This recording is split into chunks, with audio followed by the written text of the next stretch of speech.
The call came just after midnight. Her voice trembled, not from fear, but guilt pretending to be exhaustion. "He's living to live with his biological father," she said. I remember the word biological slicing through the silence. Precise, surgical. I stared at the ceiling while she spoke. The ceiling didn't move.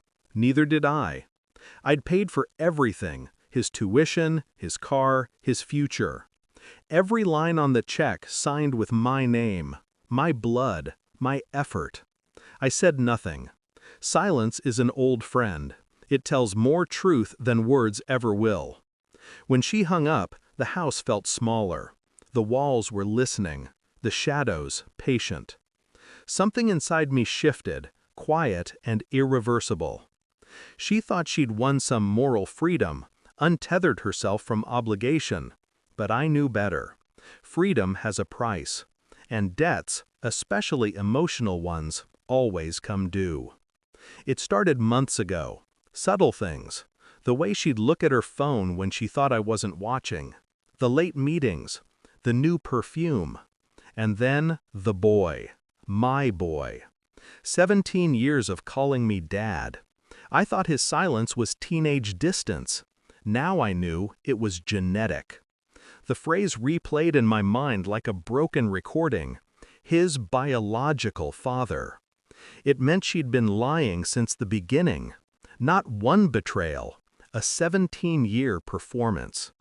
I'd been funding another man's son, feeding, educating, shaping the proof of her deception. When I looked at her after that call, I didn't see a wife anymore. I saw an actress who'd forgotten her lines, a woman waiting for the curtain to fall. She still smiled like nothing had changed. She made dinner, kissed my cheek, but every touch felt like counterfeit currency.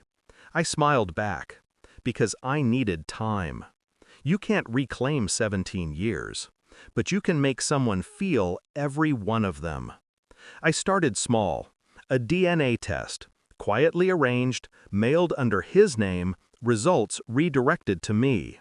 It took 10 days. In those 10 days, I lived as a ghost, a husband, a father, an accountant of lies.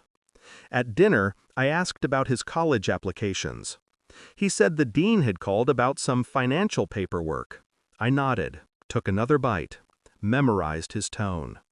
After they went to bed, I checked her laptop. There it was, an email chain months old. Her ex, the man. They'd been in touch since before our son's 16th birthday. He'd written, he deserves to know who his real father is. Her reply was short, not yet. Not until after graduation. Not until after I'd paid. I felt a strange calm settle over me. Rage is noisy. Revenge, quiet. That night I couldn't sleep. I kept seeing the boy's face. The same one I'd carried through hospitals, coached through heartbreaks. The same eyes that weren't mine. When the test arrived, I didn't open it right away. I poured myself a drink first, sat in the dark. Then I tore it open. 99.97% exclusion. I laughed. Once. A dry sound, like paper burning. I waited until Sunday morning. She was making coffee, humming something cheerful. I placed the envelope on the counter. She looked at it, then at me. "What's this?" I didn't answer. Her hands shook as she opened it. I watched her eyes move, line by line, until the color drained from her face. "Oh my God," she whispered. I stayed silent. "Please," I raised a hand. Calm, controlled. "You said he's going to live with his biological father," I said. "Now he can." She tried to speak, but there are no words for 17 years of lies. I picked up my mug, took a sip. The coffee was bitter. Appropriate. When I left the room, she was still standing there, staring at the proof. The sound of her breathing filled the space between us. Ragged, human, broken. I didn't need to say another word. 2 weeks later, she called me. Her voice was different now, desperate. The dean's office. They said his financial aid was revoked. What did you do?" I waited a moment before answering. My voice was calm. I told them the financial guarantor was no longer legally responsible. Silence. Then, sobbing, "You ruined his future." "No," I said quietly, "you did."